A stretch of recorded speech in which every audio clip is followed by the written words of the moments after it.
Welcome to the premiere edition of Visions of Innovation, the brand new video series from eSchool News TV.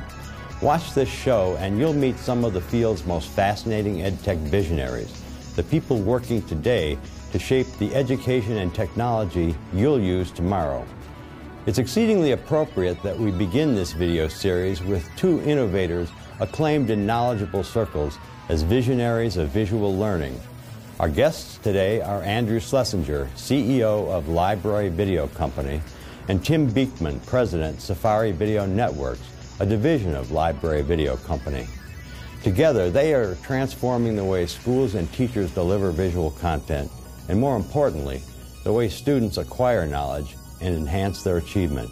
Andrew, I'd like you to address the question of what's the primary value of Safari Montage to the teacher, for the student, and for the school district in general. And I'm thinking a lot of the indexing capability and so on that you've referred to somewhat in the past about the way teachers can find information and use that specifically on point for their lesson plan and so on. Okay, well, rewind, if you will, back to 1985 or even 5 years ago, where for a teacher, if they wanted to utilize a video segment, or maybe multiple video segments in the classroom to support a point, they had to go down to the library, preview a number of titles. Maybe the material wasn't even available in the library because there's only a limited library in each school. Maybe they had to go out to the district to request it, or a regional media center to request it.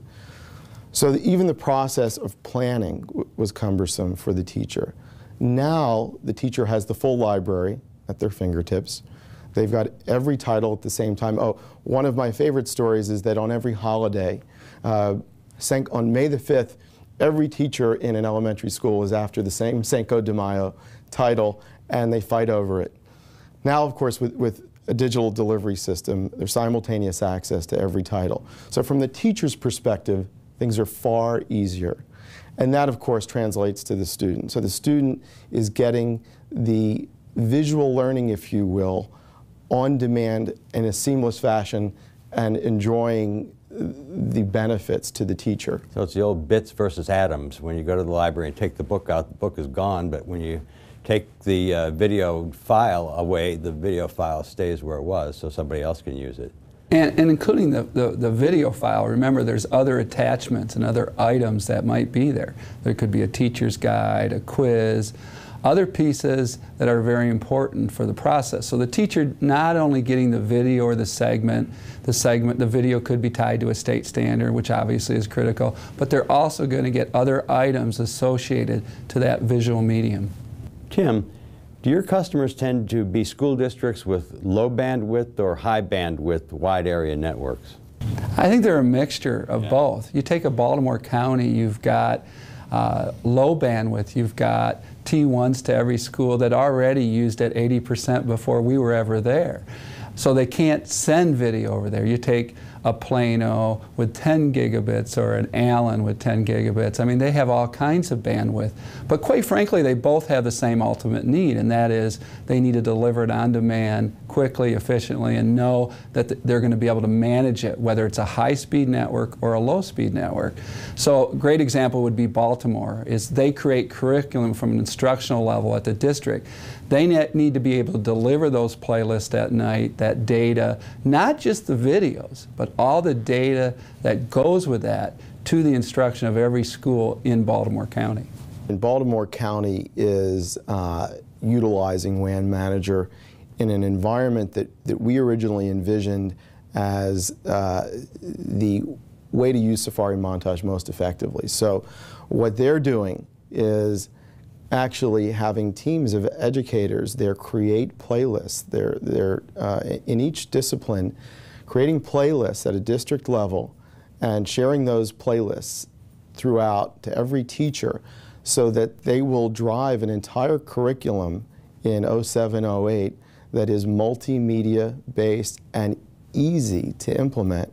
So they're taking teachers' capabilities and raising the level, because we know teachers don't have excessive amounts of time to create great lesson plans.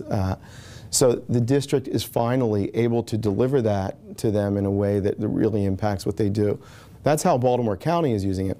We've got other districts that are using it to add their own content. In fact, Baltimore County is doing that as well, but we've got other districts that are using it to add their own content and deliver professional development, and that's one of their primary functions.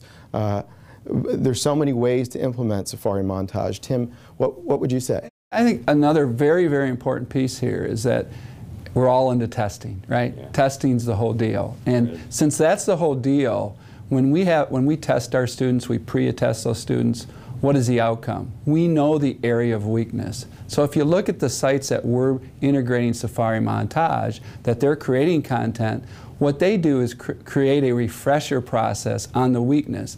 A video segment they pull, they create a playlist and say, okay, we tested badly here. How can I fix this?